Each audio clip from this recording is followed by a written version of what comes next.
ஆண்டவரும் இரட்சகருமாக இயேசு கிறிஸ்துவின் இனிய நாமத்தில் உங்கள் யாவருக்கும் அன்பின் வாழ்த்துக்களை தெரிவித்துக் கொள்கிறேன். அருமையான தேவப்பிள்ளைகளே, புதிய நாள் புதிய நம்பிக்கை, new day new hope daily devotion மூலமாக இந்த நாளில் கூட உங்களை சந்திப்பில் நான் மிகுந்த மகிழ்ச்சி அடைகிறேன். அல்லேலூயா.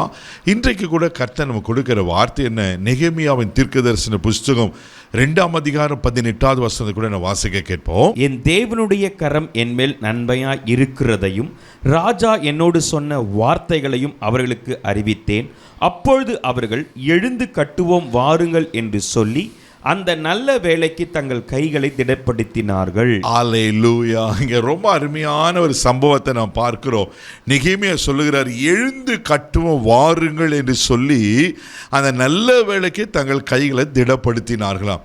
தேவப்பிள்ளைகளே, அதுக்கு முந்தின பகுதியை நீங்கள் வாசித்தீங்கன்னா, என் தேவனுடைய கரம் என்மேல் நன்மையாய் இருக்கிறதையும், ஆமென், ஒன்று. ரெண்டாவது, ராஜா என்னோடு சொன்ன வார்த்தைகளை அவளுக்கு அறிவித்தேன். அப்போ இங்கே என்ன காரியம் நடக்கிறது?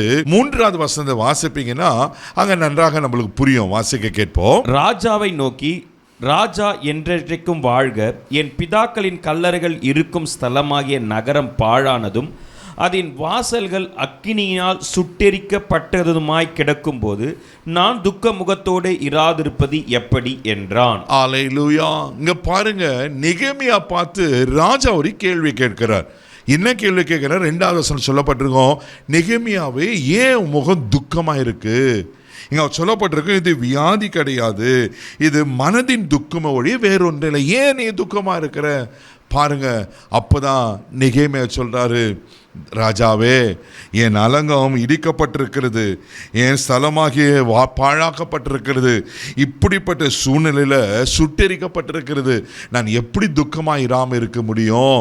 தேவப்பிள்ளையே, ஒருவேளை உங்களுடைய வாழ்க்கையில் கூட அலங்கம் இடிக்கப்பட்டதா, வாழ்க்கை சின்னாபின்னமாக்கப்பட்டதா, சுட்டெரிக்கப்பட்டதா, பாழாக்கப்பட்டதா காணப்படுகிறதா? ஏன் பிரதர் வாழறேன்னு எனக்கு தெரியல, எனக்கு வாழவே பிடிக்கல, கலங்கி கொண்டிருக்கீங்களா?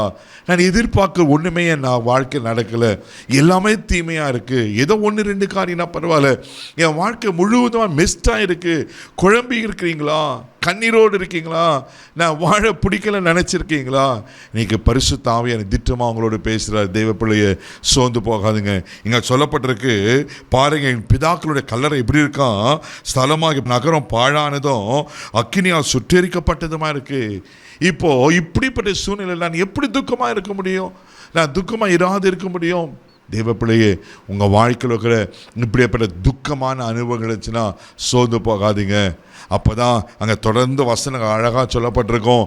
நீங்கள் வாசிப்பீங்கன்னா அங்கே ராஜாக்கத்தில் பர்மிஷன் கேட்பான், ராஜா லீவை கொடுப்பாரு. லீவை கொடுக்கறது மாத்திரமே இல்லாமல் அதுக்கு வேண்டிய பொருட்களை கொடுப்பாரு. அந்த வனத்து ராஜாக்களை பர்மிஷன் கிடைக்கணுன்ட்டுன்னு என்ன பண்ணனாக்கா பர்மிஷனை கொடுப்பாரு, பொருட்களை, கட்டையை, மரத்தை எல்லாவற்றையும் கொடுப்பாரு. அப்படிப்பட்ட சூழ்நிலை தான் இங்கே வந்து நெகேமியா சொல்வார், தான் ஜனத்தில் நாம் எழுந்து கட்டும் வாருங்கள். ஆனால் இதை கேட்டுட்டு சன்பலாத்து தொபியெல்லாம் எங்களை பரிகாசம் பண்ணுவாங்க. தெய்வ பிள்ளைகளே, அங்கே அழகாக ஒரு வார்த்தை சொல்லப்பட்டிருக்கோம், தேவனுடைய கரம் என்மேல் நன்மையாக இருக்கிறது. தேவனுடைய கரம் உங்கள் மேலே நன்மையாக இருக்கிற வரையிலும் நீங்கள் கட்டப்படுவீர்கள். ஹல்லேலூயா. இன்னைக்கு ஆண்டவர் சொல்றாரு, எதுவும் வாழ்க்கையில் பாழாக்கப்பட்டிருக்கு, எதுவும் வாழ்க்கையில் இடிக்கப்பட்டிருக்கு, எதுவும் வாழ்க்கையில் சின்னாபின்னமாக்கப்பட்டிருக்கு, யார் உனக்கு விரோதமாக எழும்பி பரியாசம் பண்ணி கொண்டிருக்காங்க, பயப்படாதீங்க, ஆமென், நீங்கள் கட்டப்படுவீர்கள். ஏன்னா தேவனுடைய கரம் உங்கள் மேலே இருக்குது, ஆண்டவர் உங்களோடு இருக்கிற, சோர்ந்து போகாதீங்க. ஆமென், நீங்கள் தைரியமாக இருங்க. எதெல்லாம் உங்கள் வாழ்க்கையில் இடிக்கப்பட்டதோ ஆண்டவர் கட்டி உங்களை ஆசீர்வதித்து உங்களை கனப்படுத்துவார். இதை நம்புங்க தேவப்பிள்ளைகளே, இது விசுவாசிங்க. நீங்கள் நம்புவீங்கன்னா நிச்சயமாக நீங்கள் கட்டப்படுவீர்கள். கண்களை மூடி நம்ம ஜெபிக்கலாம். தகப்பனே, உமக்கு நன்றி சொல்லி உம்மை துதிக்கிறோம், உம்மை ஸ்தோத்திரிக்கிறோம்ப்பா.